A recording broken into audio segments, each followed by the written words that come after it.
जयपुर गांव में राखी नाम की एक लड़की अपने भाई दीपक और भाभी नेहा के साथ रहती थी। राखी बाग से मीठे मीठे अमरूद तोड़कर बाजार में बेचा करती थी।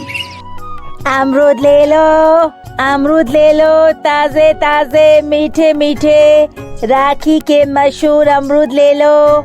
आओ भाइयों आओ, अरे जरा चक्कर तो देखो, अरे जरा खाकर तो देखो, बार बार आओगे राखी के पास। अमरूद ले लो अमरूद, ताजे ताजे मीठे मीठे राखी के मशहूर अमरूद ले लो। ऐसे ही शाम को राखी अमरूद बेचकर घर आती है और सारे पैसे अपने भाभी को देते हुए कहती है, भाभी ये रही मेरी आज की कमाई 500। क्या बस 500? इतनी कम कमाई में क्या होगा? अगर तुम ऐसे ही रोज इतने कम पैसे लेकर आओगी तो घर का खर्च कैसे चलेगा? बताओ मुझे। भाभी दरअसल बात ये है कि आज बाग में मुझे बहुत कम अमरूद मिले थे, इसीलिए बाजार खत्म होने से पहले ही अमरूद खत्म हो गए, इसीलिए आज मेरी आमदनी 500 ही हुई है। क्या राखी, लापरवाही की हद होती है। अगर ऐसे ही काम करोगी तो कैसे चलेगा?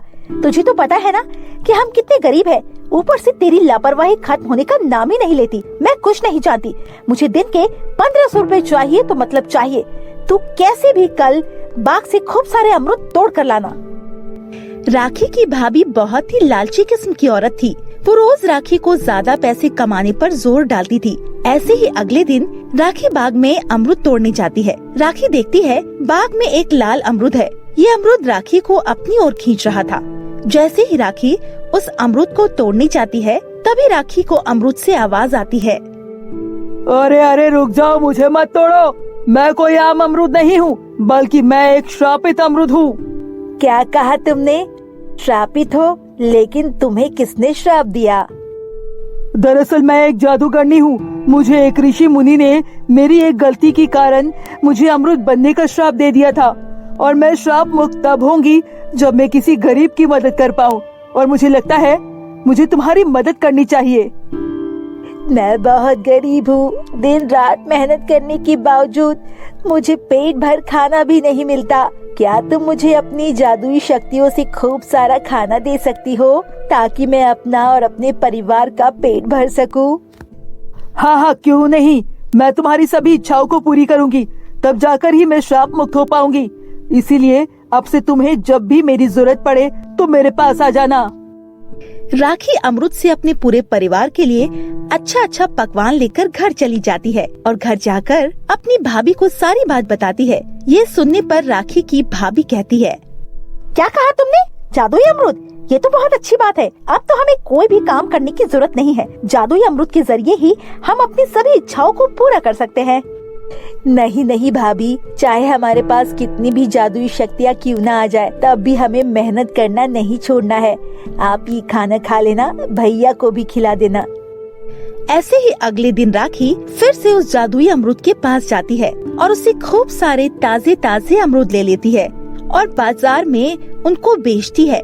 आज राखी की अच्छी कमाई होती है और वो सारे पैसे ले जाकर अपनी भाभी को दे देती है।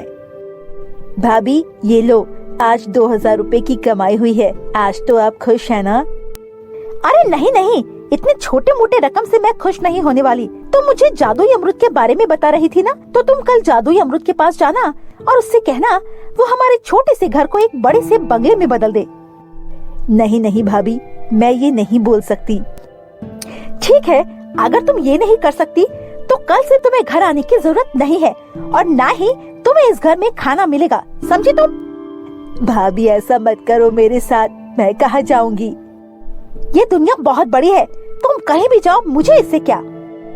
राखी अपनी भाभी की बात मानकर फिर से जादुई अमरूद के पास जाती है और कहती है, हे जादुई अमरूद, क्या तुम मेरी भाभी की एक इच्छा को पूरी कर सकती हो? मेरी भाभी चाहती है हमारा छोटा सा घर एक सुंदर से बंगले में बदल जाए।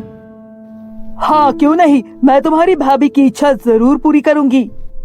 जादुई अमरूद राखी की इच्छा को पूरी कर देती है। राखी का घर अब बंगले में बदल जाता है। ये देखकर नेहा बहुत खुश हो जाती है।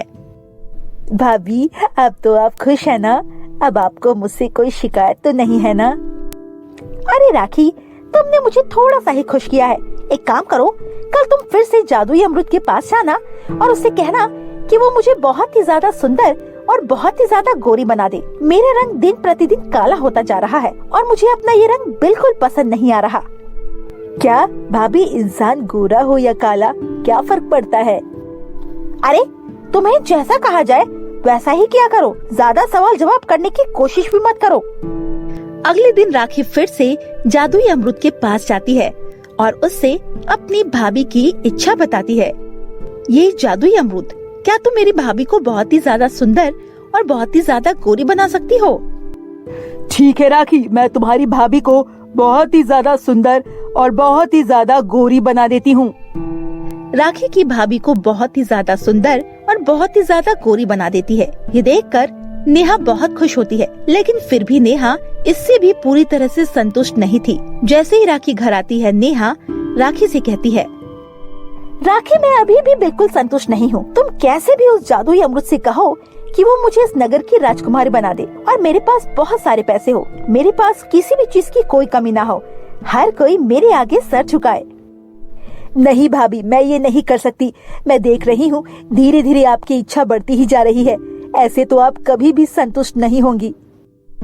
देख राखी, मुझसे जबान मत लड़ाना और मुझसे बहस करना तेरे लिए ज्यादा महंगा पड़ सकता है। तुझे तो मालूम है ना कि मैं तेरी भाभी हूँ और मैं तुझे जितना मारूंगी ना, ये भी तुझे अच्छे से मालूम है।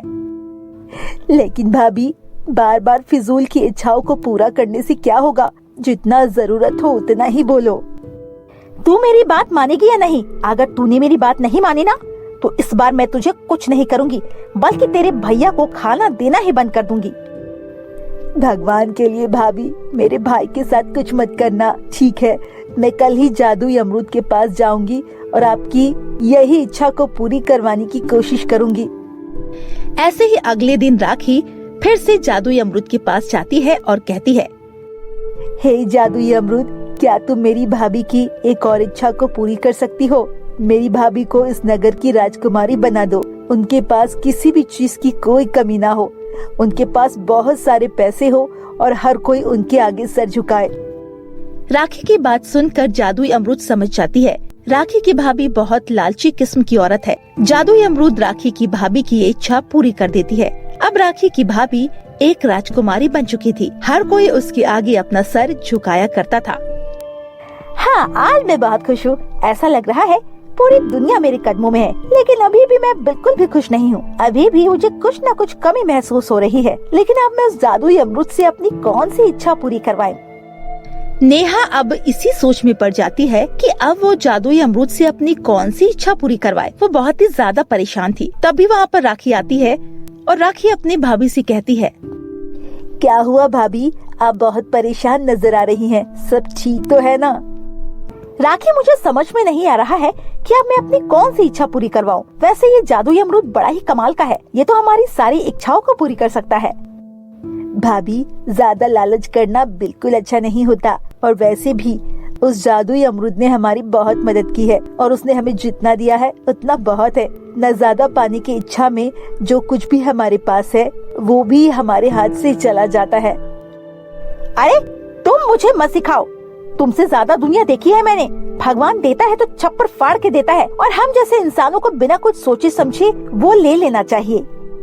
राखी बिना कुछ कहे अपने कमरे में चली जाती है। ऐसे ही अगली सुबह नेहा राखी से कहती है, राखी, एक काम करो, तुम मुझे अपने साथ उस जादुई अमरुद के पास ले चलो।